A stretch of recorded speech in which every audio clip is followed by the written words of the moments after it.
छत्तीसगढ़ी गाने देखने के लिए हमारे YouTube चैनल को सब्सक्राइब करें और नए अपडेट्स जानने के लिए बेल आइकन के बटन को क्लिक करें।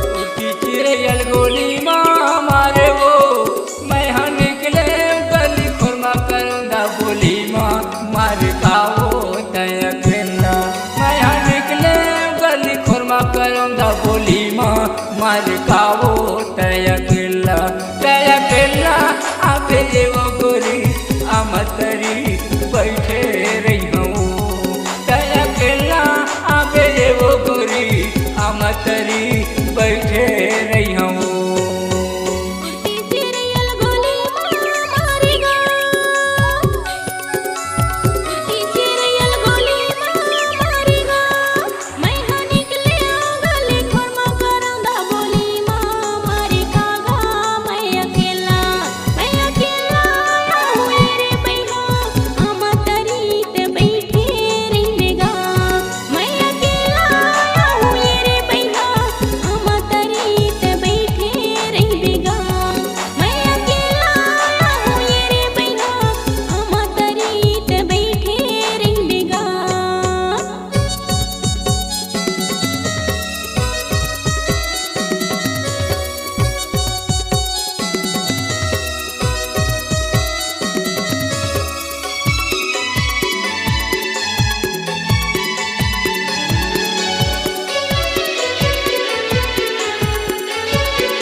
गाँवे मुड़ पार वो बांधा के पार गाँवे मुड़ पार वो बांधा के पार खड़े रहे दरिया माँ वो गोरी में दे हूँ ये आवाज वो तय केला खड़े रहे दरिया माँ वो गोरी में दे हूँ ये आवाज वो तय केला आबे वो गोरी आमतरी बैठे रही हूँ तय केला आबे वो गोरी आमतरी बैठे रही हूँ।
अमलिया फरे है कोकी कोकी वो,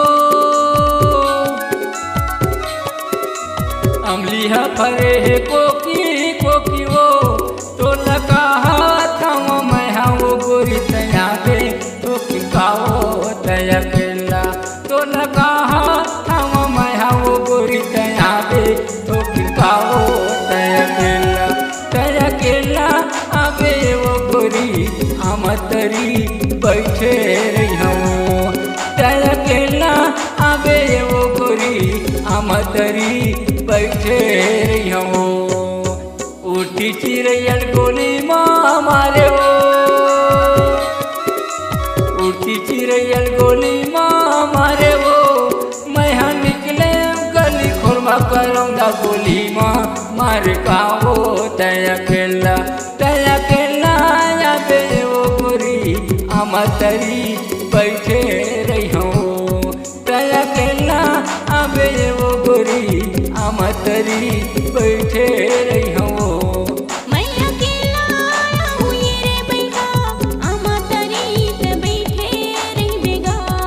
मैं हाँ बैठे रही हूँ, मैं हाँ बैठे रही हूँ, मैं हाँ बैठे रही हूँ। DRT audio video multi track digital music recording studio Kobiya चौक जिला बेमेतरा छत्तीसगढ़। Mobile number 9977777627।